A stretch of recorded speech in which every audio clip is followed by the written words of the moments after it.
Students, अब हम Coulomb's law in vector form करेंगे। तो इसके लिए सबसे पहले हम एक डायग्राम बना लेते हैं। इस डायग्राम में हमने 2 पॉइंट चार्जेस लिए हुए हैं Q1 और Q2। उनके बीच का डिस्टेंस है R। Coulomb's law in vector form में हम 2 केसेस लेंगे, क्योंकि हमारे पास जो चार्जेस हैं वो लाइक चार्जेस भी हो सकते हैं और अनलाइक चार्जेस भी हो सकते हैं। तो पहला केस हमने लिया लाइक चार्जेस के लिए। अगर लाइक चार्जेस होंगे जैसे Q1 और Q2 प्लस प्लस के हुए तो मल्टीप्लाई करके प्लस आएगा, यानी कि ग्रेटर देन 0। अगर दोनों दूसरा के लाइक चार्जेस में माइनस के भी हो सकते हैं, दोनों ये भी माइनस का हो ये भी माइनस का हो, मल्टीप्लाई करेंगे तो प्लस आएगा, यानी कि ग्रेटर देन 0। तो पहला जो केस हम ले रहे हैं वो ले रहे हैं लाइक चार्जेस का। तो लाइक चार्जेस हैं, एक जैसे चार्ज हैं, एक जैसे चार्ज हैं तो एक दूसरे को रिपेल करेंगे। तो Q2 चार्ज इसके ऊपर फोर्स लगाएगा और Q1 चार्ज इसके ऊपर फोर्स लगाएगा। तो ये चार्ज इसके ऊपर जो फोर्स लगा रहा है वो इस तरफ है, अपने से दूर भगाएगा और उसका नाम क्या है F12। और Q1 चार्ज इसके ऊपर फोर्स लगा रहा है और वो किस तरफ लगाएगा, इसको इधर रिपेल करेगा और वो फोर्स क्या है F21। अब ये यूनिट वेक्टर्स हैं R12 और R21। Q1 से Q2 की तरफ अगर हम जा रहे हैं तो उस डायरेक्शन को शो करेगा यूनिट वेक्टर R12, और Q2 से Q1 की तरफ आ रहे हैं तो उस डायरेक्शन को शो करेगा यूनिट वेक्टर R21। तो हमने कूलम्स लॉ पढ़ा था।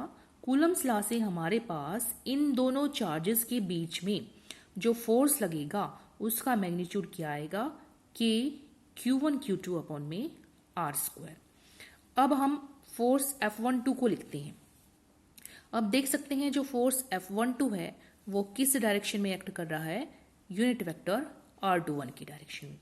As force F12 acts in the direction of unit vector R21, तो F12 को हम लिख सकते हैं इसका मैग्नीट्यूड जो कि इसकी इक्वल होगा, साथ में इसकी डायरेक्शन अभी हमने ऊपर बताई है, इसकी डायरेक्शन ये होगी।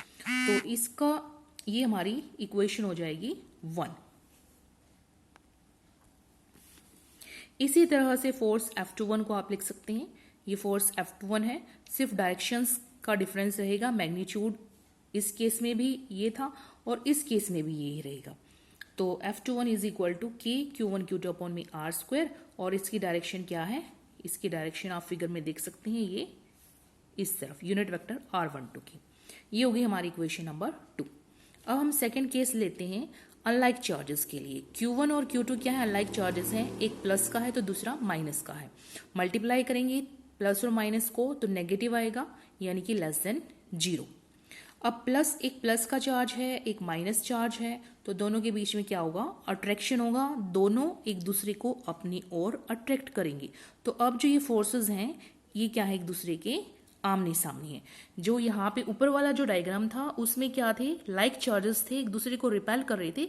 फोर्सेस की डायरेक्शन अपोजिट थी, एक इधर था तो एक इधर था। लेकिन यहाँ पे अनलाइक चार्जेस हैं तो फोर्सेस की डायरेक्शन हमने आमने सामने बनाई है, क्योंकि एक दूसरे को अपनी ओर अट्रैक्ट कर रहे हैं। तो हम जैसे हमने ऊपर लिखा है यहाँ पर भी F12 को और फोर्स F21 को लिख सकते हैं।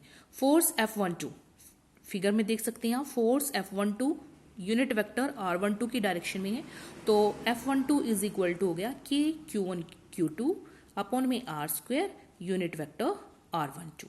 इसी तरह से फोर्स F21 को लिख देंगे और इसको दे देंगे इक्वेशन नंबर 4। तो ये जो इक्वेशन है 1, 2, 3 एंड 4, ये चारों इक्वेशंस क्या कर रही हैं, कूलम्स लॉ को वेक्टर फॉर्म में रिप्रेजेंट कर रही हैं।